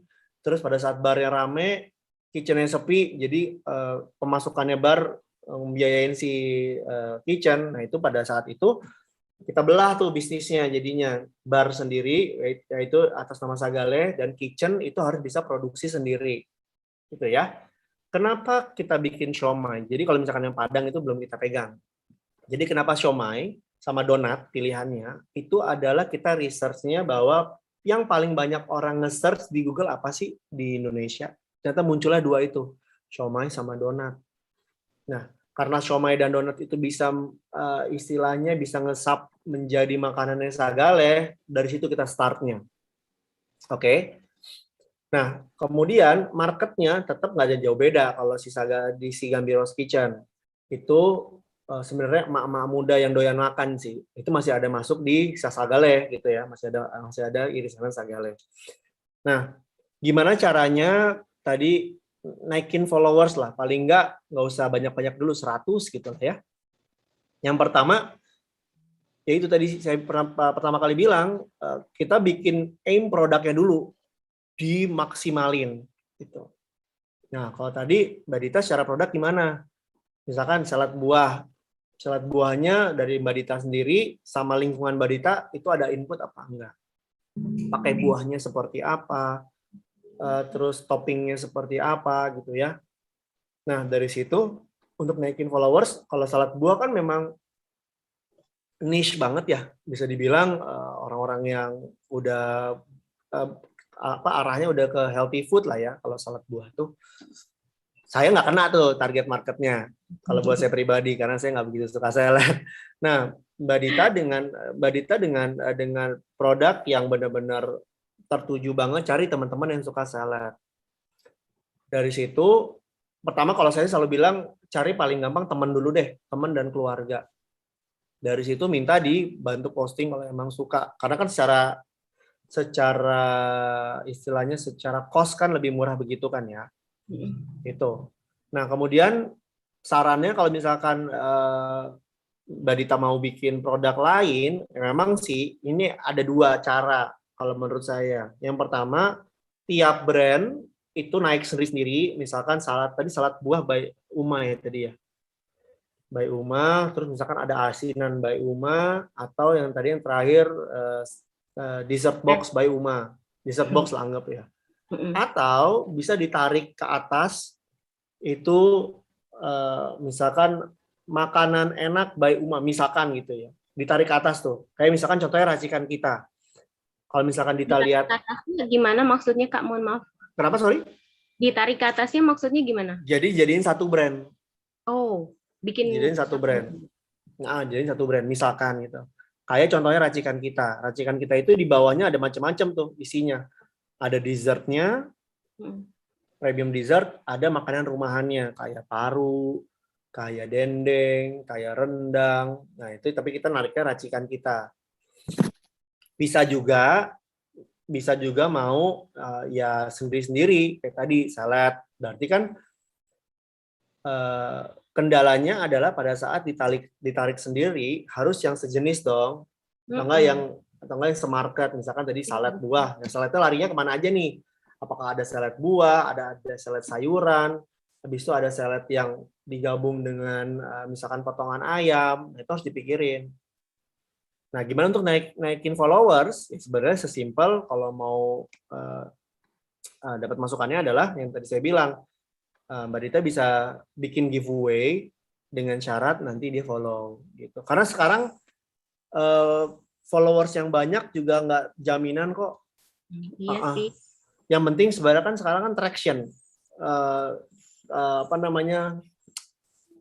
si Instagramnya, akunnya sama si followers kita itu banyak nggak tractionnya, yang nge-view banyak apa enggak, aktif apa enggak. Nah gitu, pada akhirnya sekarang soalnya algoritma Instagram tuh berubah lagi kan, kayak love aja tuh, likes aja bukan urutan pertama, urutan terakhir sekarang. Sekarang yang paling naik adalah yaitu bikin konten interaksi. Misalkan Mbak Dita bikin sekarang namanya apa sih, reel ya, reel tentang bikin salad, atau tentang bikin cara saus bikinan sendiri ya. Bikin kontennya kayak gitu, jadi ada tractionnya, yang dimana ujung-ujungnya adalah ngedorong mau coba salad by Uma misalkan, bisa langsung ya pesan di sini kayak gitu. Jadi makanya dipikirin dulu tuh, misalkan dengan Mbak Dita menambah sebuah brand itu menambah effort nggak, atau bisa si salad ini bisa dimaksimalin untuk nambahin sales gitu. Kadang kita terlalu bernafsu sih, gue pengen bikin ini, pengen bikin ini, jadinya malah semuanya nggak kepegang. Saya pun juga ada beberapa proyek yang pengen saya bikin gitu, misalkan kayak bikin gulai ayam, gulai sapi, gulai kambing, itu udah ada semuanya, resep, hitungan, dan sebagainya. Tapi kalau misalkan saya punya satu brand yang bisa saya udek, bisa saya maksimalin, kayak contohnya Sagale gitu ya, ya kenapa saya harus bikin yang lain dulu? Itu jelek banget sih, jelek. Ya kan? Apa-apa kok. Iya sih. Iya. Iya sih, Kak. Makasih banyak, Kak. Sama satu Siap. lagi, Kak, kalau yang post point of sales itu pakai aplikasi apa, Kak, untuk pencatatan? Kalau saya sih sekarang kita pakai Mokapos. Apa? Kita pakai Mokapos. Mokapos. Tapi Mokapos berbayar. Oh, yang free, Kak, buat UMKM? Yang free nanti saya coba cek. Kalau saya Bukukas deh, Bukukas tuh free. Yang gambarnya lebah. Oke. Bukukas. Siap. Nah, dan banyak kok di search di Google yang free juga masih banyak. Banyak. Oke. Paling nggak pencatatannya kalian terstruktur gitu dan lebih rapi. Rapi, nggak berantakan, nggak campur-campur ke yang lain ya. Betul. Jadi untuk modal, untuk biaya marketing, untuk kebutuhan apalagi kalau misalkan pribadi. nulis bond kan capek ya satu-satu, terus ntar dilihat lagi copy bondnya, jamnya jam berapa, aduh. Itu nulis bond itu saya masih lakuin tuh, Kak. Nah ya iya, capek kan, maksudnya effortnya Dita bisa dipindahin ke yang lain. Kalau misalkan coba bayangin, kalau misalkan Dita masih cuma nulis bond, terus Dita bikin brand lagi 3 biji, semua ditulis bond, direkap lagi. Iya, itu makan pegel kan? Iya, karena era digital ini udah sangat ngebantu banget kok, nggak cuma buat jualannya, tapi buat sistemnya juga ada. Bukukas tuh lumayan tuh, gratis. Karena yang racikan kita kemarin sempat pakai Bukukas. Oke. Gitu. Terima kasih atas pertanyaannya, Kak Dita. Udah terjawab ya. Dan ada rekomendasi. Yes. Nah, lanjut nih Mas Budi, ada pertanyaan yang lain juga, boleh dibacain. Ini ada pertanyaan dari Ibu Triasuti. Jadi sebelumnya Bu Triasuti ini dia jualan kuliner, terus sekarang lintas usaha dia lagi menjalankan perlengkapan ibadah. Itu gimana ya Kak, agar semua orang tahu dia sedang di masa pandemi seperti ini, biar dia tahu nih, dari jualan kuliner tapi sekarang pindah ke perlengkapan ibadah. Itu gimana ya Kak? Oke. Kayak diketahui orang-orang gitu ya, kalau biar misalnya diketahui orang-orang berarti juga, ya. Saya juga jualan perlengkapan ibadah selain jualan kuliner. Oke. Paling gampang ini mungkin contohnya bisa saya contohin sama saya pribadi gitu ya. Saya selain Sagale saya juga jualan emas batangan saya juga jualan gitu ya.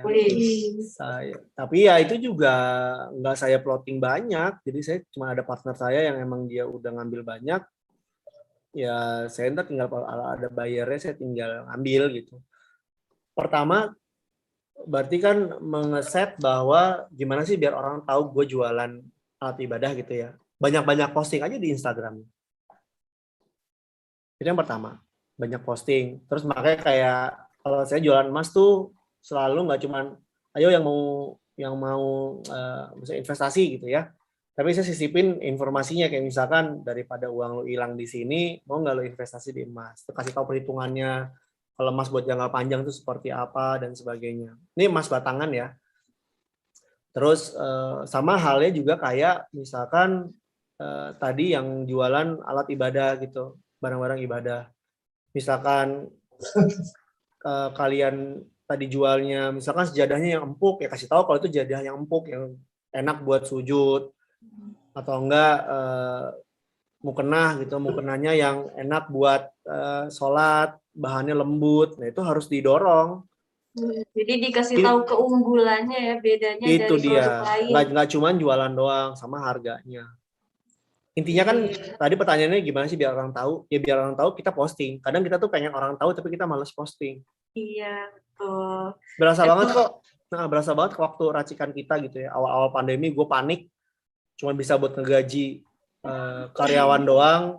Tapi saya harus beli susu, beli popok. Itu gimana? Ya bikin racikan kita, posting tiap hari, nge-DM temen-temen tiap hari. Ada hasilnya. Tapi sekarang udah mulai fokus lagi mikirin Sagale ini, nah itu kadang ada, tapi kalau ada seminggu sih. Tapi maksudnya karena udah nggak segetol zaman dulu, jadi paling nggak ini cukup buat tambah-tambahan. Ya sebenarnya kalau itu intinya sih era digital, semakin lu sering posting, orang akan tahu, oh iya gue pengen beli alat sejadah di si ini aja deh, si A nih. Katanya alat sejadahnya enak nih, empuk dan sebagainya. Iya betul, emang intinya tuh di awal harus berani coba dulu ya, Mas Dida ya. Tiap Idul Adha udah 3 tahun ini saya jualan kambing.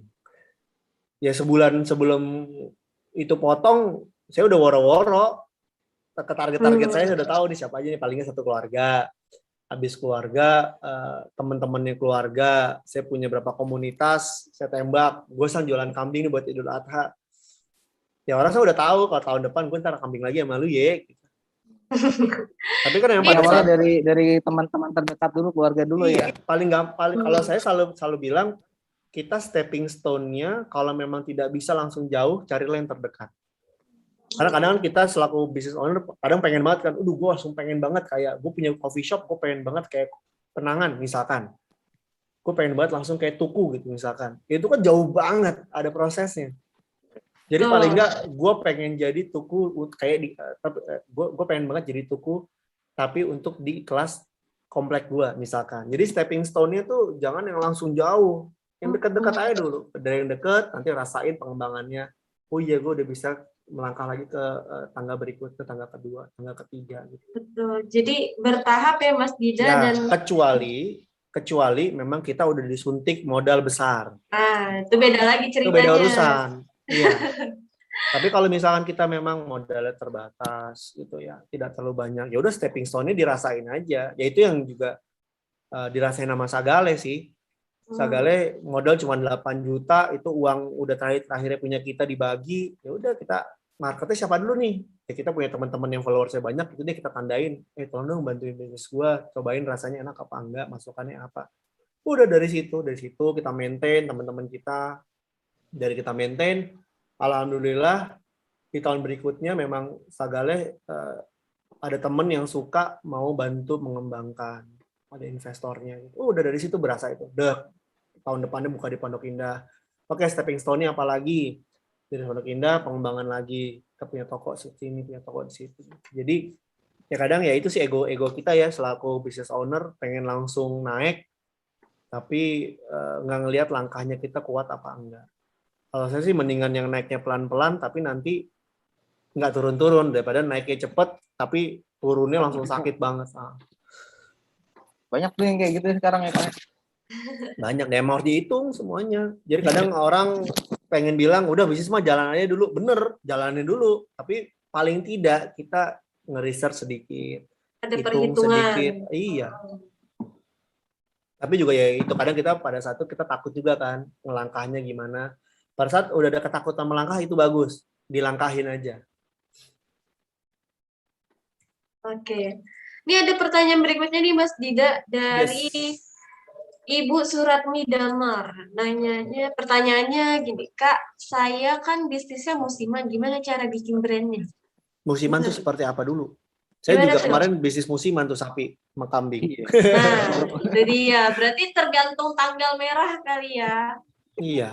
Kalau emang makanya bisnis musiman kayak selain apa? Umroh haji, terus Idul Adha, acara-acara ini ya, acara-acara nasional atau acara ini. Iya, nah itu gimana tuh Mas Dida? Dari tadi tuh yang Mas Dida kan jualan kambing. Ya kalau kayak kambing gitu ya, sebenarnya bisnis kambing itu juga pengembangannya banyak. Kalau misalkan emang mau ngambil musiman doang, ya udah di timeline tuh, udah di timeline. Promonya kapan, ngedorong informasinya kapan, ngasih harganya kapan dan sebagainya. Terus bedanya apa? Misalkan saya beli di saya sama dibeli di dia. Misalkan beli di saya itu langsung ada dokumentasinya jelas. Saya yang potong, misalkan gitu ya. Terus dipilihin kambing sama sapinya yang terbaik. Itu dijelasin tuh. Dari situ langsung dikasih didokumentasikan untuk buat promosi tahun depan. Tapi sebenarnya kalau ada kambing kan pengembangannya banyak ya. bisa buat kekahan. Iya kan, kekahan tiap hari anak juga lahir kan ya. Pasti ada aja. Ada aja. Terus buat masuk ke tempat Restoran, gulai kambing, ya. kan banyak. Jadi semusiman-musimannya sebenarnya bisa di twist ke yang lain. Makanya tadi saya nanya, musimannya apa dulu? Kan banyak ya. Iya. Bisa jadi musim buah atau musim apa ya? Oke, kalau misalkan buah kayak duren gitu. Duren sekarang musimnya hampir tiap hari dengan berbagai macam duren. Iya kan? Jadi Iya, misalkan selalu ada duren, misalkan duren Medan gitu. Duren Medan setahun 2 kali. Tapi selain duren Medan masih banyak duren-duren lain. Nah, itu bisa di search, bisa dicari. Duren fak-fak enak loh Papua, tapi tinggal ngirimnya doang kan bingung. Jadi sebenarnya semusiman-musimannya apa? Mangga misalkan ya. Mangga deh. Mangga kalau pas lagi nggak musim tuh mahal banget. Nah, berarti jangan kuatin di mangganya. Bisa di switching misalkan oke, yang hari ini gue nggak jualan mangga, gue jualan jeruk. Nah, berarti nama brandnya jangan cuma mangga. Betul. Kayak gitu. Jadi beragam ya. Jadi pemasukan ada terus karena jualan kita beragam, nggak ngikutin musim gitu.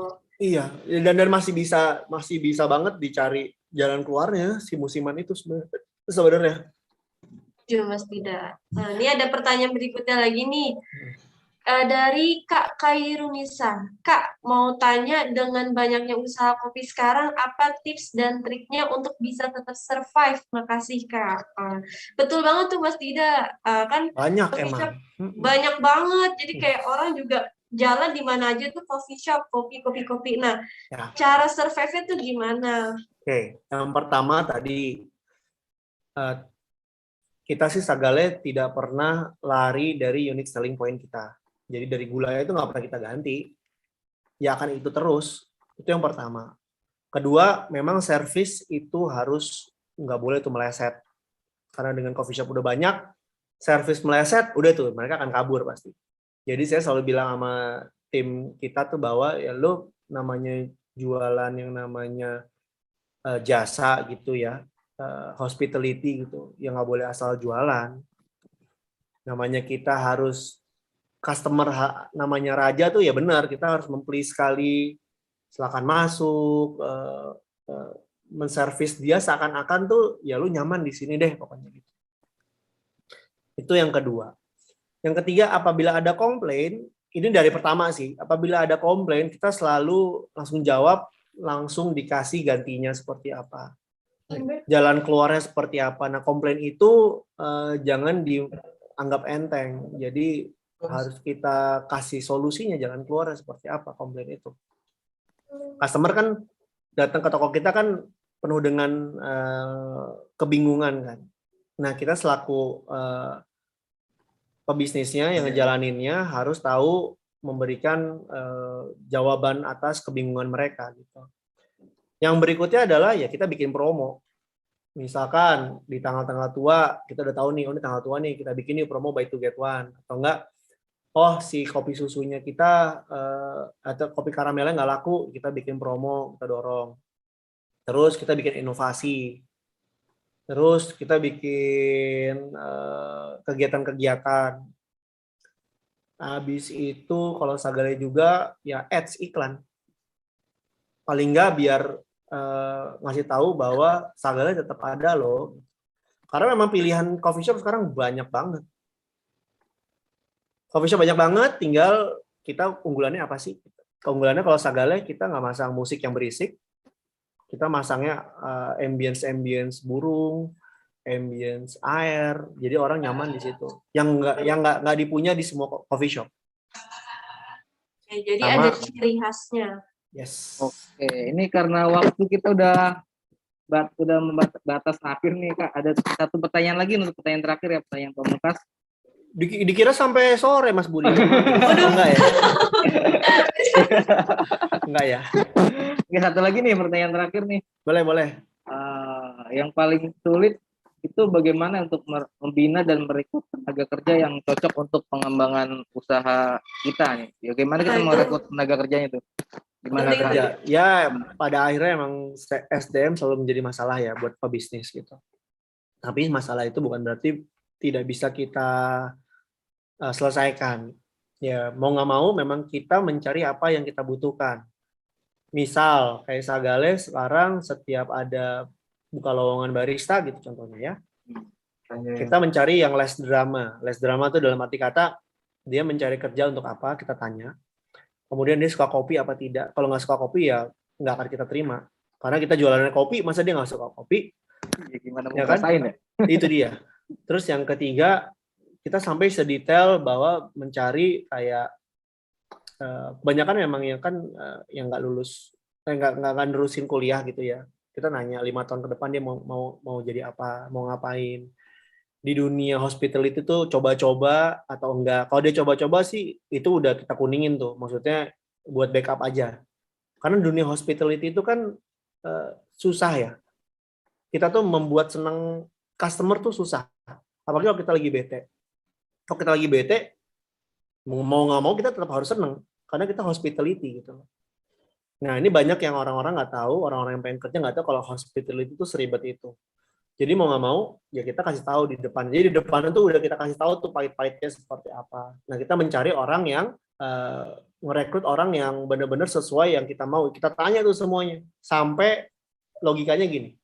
Sampai dia suka olahraga, olahraganya apa? Kalau dia olahraganya sukanya basket atau nggak sukanya bola, oh berarti dia bisa teamwork. Kalau misalkan dia sukanya main catur, belum tentu bisa teamwork tuh. Gitu. Jadi sampai kayak gitu-gitu tuh kita tuh rekrutmennya. Udah. Nah, jadi memang dari situ baru kita bisa kembangin, kita istilahnya kita bentuk lah ya. Kita masukin sebuah sistem. Nah, kalau misalkan teman-teman UMKM pengen memperkerjakan orang gitu tanpa memiliki sistem tuh akan susah, akan lebih banyak dramanya. Sistem tuh dalam arti apa maksudnya? Misalkan kalau kayak Sagale tiap pagi itu kru udah harus misalkan foto-foto si tokonya udah diberesin apa belum. Habis itu jam segini harus seperti ini. Terus malam harus dibersihin lagi, difoto lagi, terus dihitung stoknya seperti apa. Nah, jadi paling enggak mereka udah punya pegangan aturan-aturan di saat kita kerja sama misalkan sama toko kita, sama brand kita, dia udah punya pegangan tuh. Istilahnya do and don'ts-nya apa sih? Nah, dari situ akan meminimalisir yang namanya drama paling tidak. Nanti karyawan-karyawan yang istilahnya dalam tanda kutip bandel itu akan langsung tereliminasi dengan sendirinya. Gitu. Jadi emang kita selaku business owner harus lebih detail.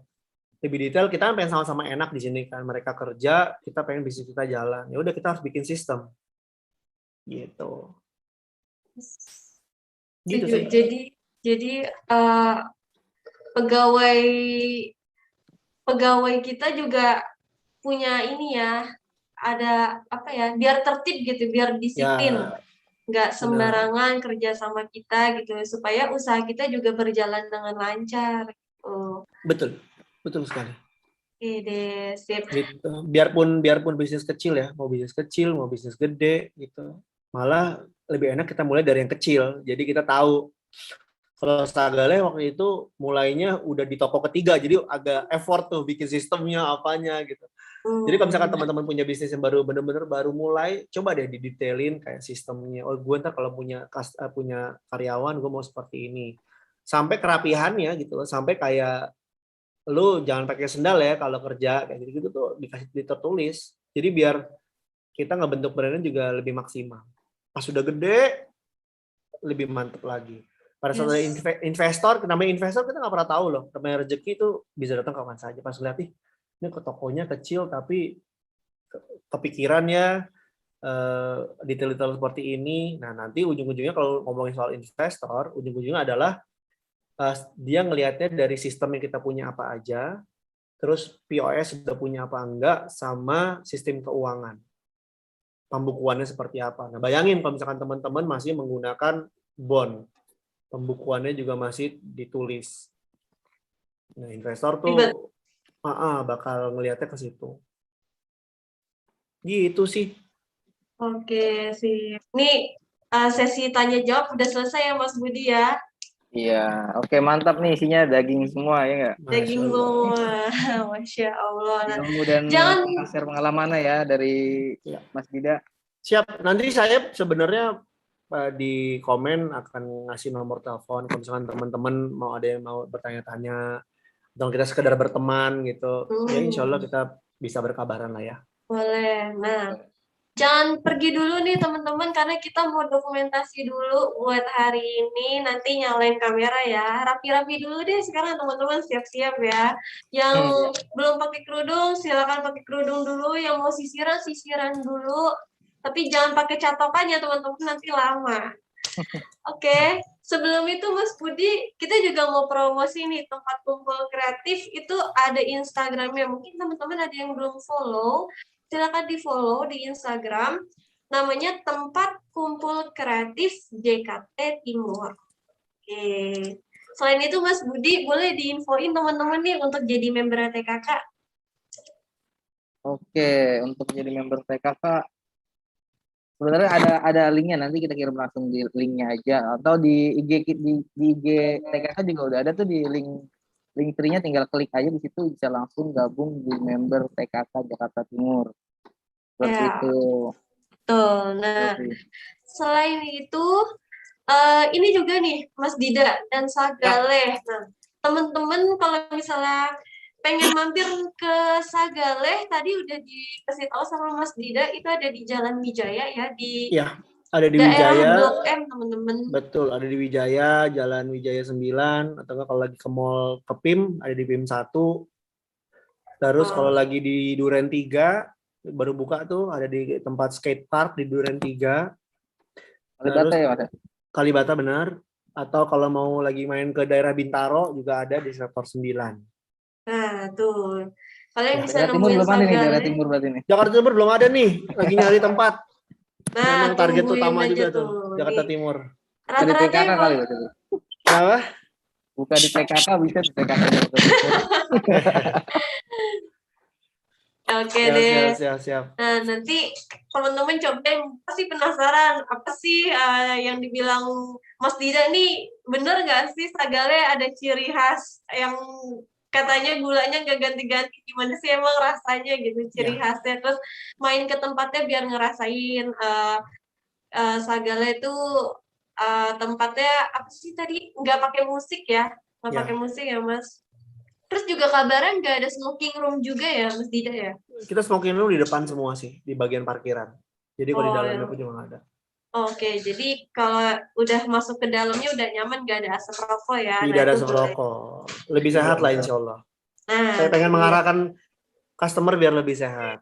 Karena kan merokok tidak sehat. Nah. Gimana itu Mas Budi? Oke. Sip. Udah di-follow teman-teman IG-nya Sagaleh. Tuh, udah dijabarin sama Mas Dida. @dida_smariuda, @sagaleh, @racikan kita, @dambiros kitchen. Dan juga ada juga di Tempat Kumpul Kreatif JKT Timur. Nah, itu semua di-follow ya teman-teman. Jangan sampai ada yang skip. Terus juga kalau teman-teman ada yang belum jadi member TKK, buruan daftar jadi member TKK, karena teman-teman kalau misalnya ada pelatihan seperti hari ini nih bareng sama ownernya Sagaleh, teman-teman nggak harus buka Instagram atau nyari nanya-nanya dulu, tapi teman-teman langsung diinfoin sama admin WA TKK kalau misalnya kita akan ada pelatihan, kayak misalnya hari ini kegiatan webinar talk show bareng Mas Dida. Tuh. Nah, sepertinya nih Mas Budi, Mas Dida, teman-teman udah pada siap untuk foto bareng. Siap. Kita foto aja langsung ya. Udah siap? 2 slide ya teman-teman, siap-siap. Oke. Senyum. 1, 2, 3.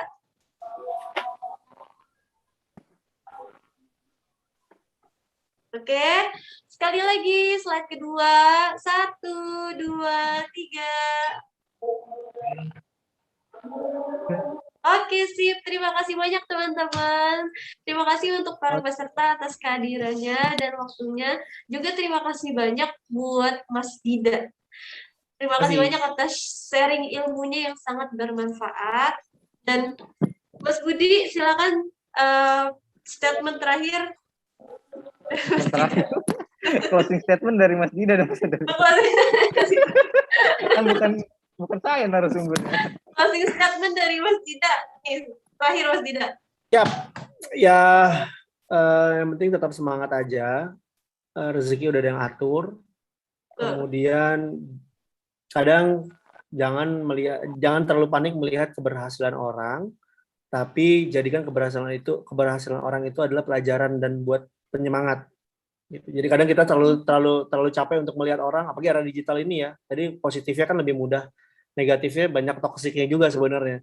Kita ngeliat anak umur masih muda udah bisa beli pesawat jet pribadi gitu ya, beli Lamborghini, beli handphone iPhone 13 cepat sekali gitu. Tapi maksudnya ya kita nggak pernah tahu ada kebenaran itu apa enggak. Tapi jangan jadikan itu jadi sebuah tekanan gitu. Yang jelas sih tetap semangat aja, tetap semangat. Ya, sama tadi rezeki udah ada yang atur. Jadi jangan pernah takut lah. Jangan pernah takut untuk berbisnis, tapi dimaksimalkan apa era digital saat ini gitu. Sama satu lagi adalah kalau kita berbisnis itu bukan mencari siapa yang menang, siapa yang kalah, tapi jadikan bisnis itu long lasting. Jadi ya emang nggak ada yang menang gitu. Yang penting kita pengen bisnis kita sustainable, terus berlanjut. Itu sih. Oke. Teman-teman, itu tolong diingat, jangan pernah patah semangat, terus berusaha dan berinovasi, jangan pernah berhenti belajar, karena kalau misalnya kita berhenti berinovasi, berhenti belajar, gimana kita mau maju ya Mas Dida ya, Mas Budi? Oke, di mute. Betul. Oke, terima kasih banyak ya Mas. Sehat ya Mas Budi, Selfie, Sobat Kreatif. Mohon maaf kalau ada salah kata. Tidak, insya Allah senang kok. Diundang-undang lagi juga boleh. Oke, siap. Sehat selalu ya. Sehat selalu. Tim Jaktim. Bye-bye. Kami dari Tempat Kumpul Kreatif, mewakili tim, saya dan Mas Budi, mohon pamit undur diri. Wassalamualaikum warahmatullahi wabarakatuh. Selamat sore semuanya. Assalamualaikum warahmatullahi wabarakatuh. Ya, terima kasih Kak. Sama-sama. Sama-sama.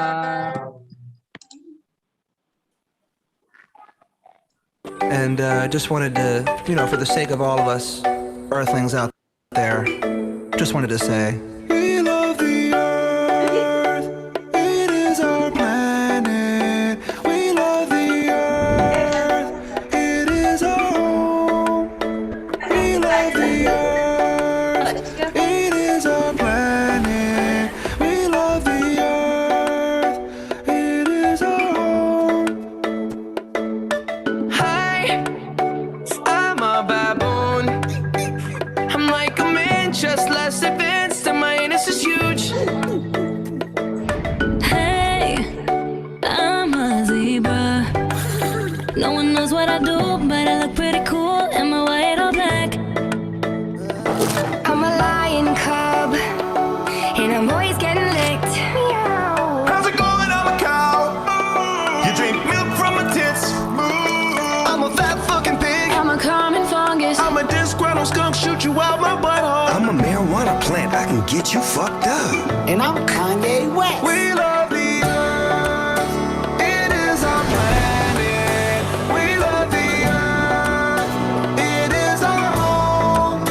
We love the Earth, it is our planet. We love the Earth, it is our home. We love the Earth. We are the vultures, feed on the dead. We're just some rhinos, funny as heck. I'm just a giraffe once with a snack. Hippity hop, I'm a kangaroo. How about that? Up and down with you. I'm an elephant, I got junk in my trunk. What the fuck, am I clown? I'm a squirrel looking for my next nut. And I'm a pony, just a freak horse. But, come on, get on. Yeah, giddy up, let's ride.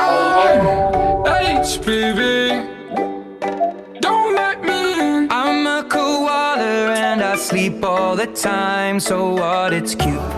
We love you, India.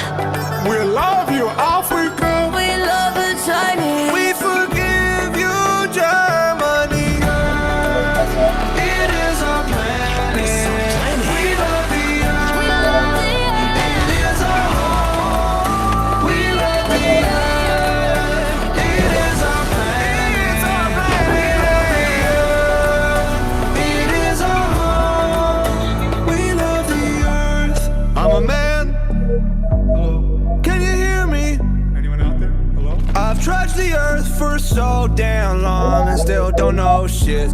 I hope it's not a simulation. Give each other names like Ahmed and Pedro. And yeah, we like to wear clothes. Girls still look beautiful, and it covers up our human dick. Eat a lot of tuna fish, but these days it's like we don't know how to act. All these shootings, pollution, we under attack on ourselves. Like, let's all just chill, respect what we built. Like, look at the internet, it's cracking as hell. Fellas, don't you let it come when you have sex. And I heard women orgasms are better than a dick's. So what we gotta stand for, what we gotta stand for. Love. And we love the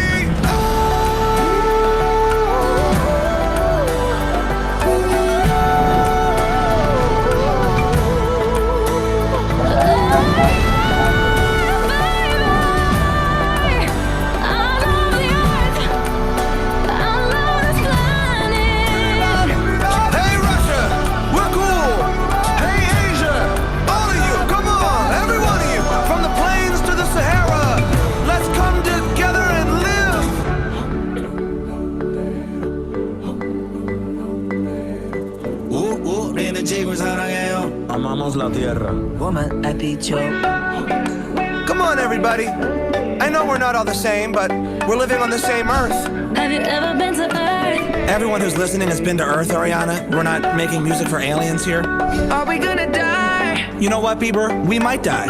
I'm not gonna lie to you. I mean, there's so many people out there who don't think global warming's a real thing. You know, we gotta save this planet. We're being stupid. Unless we get our shit together now. Guys, everybody look into whatever the fuck Leonardo DiCaprio is always pushing, because I feel like that guy knows more about the Earth and how we're fucking it up than anybody. Like, if the aliens did come, we should definitely send Leo as our guy, our rep. In fact, the profits that come along with the streams and the sale of this song are going right into the Earth. Let's raise some money for charity. Any words, Leo? This might be my favorite song ever. It's awesome. Wow. Thanks, Leo.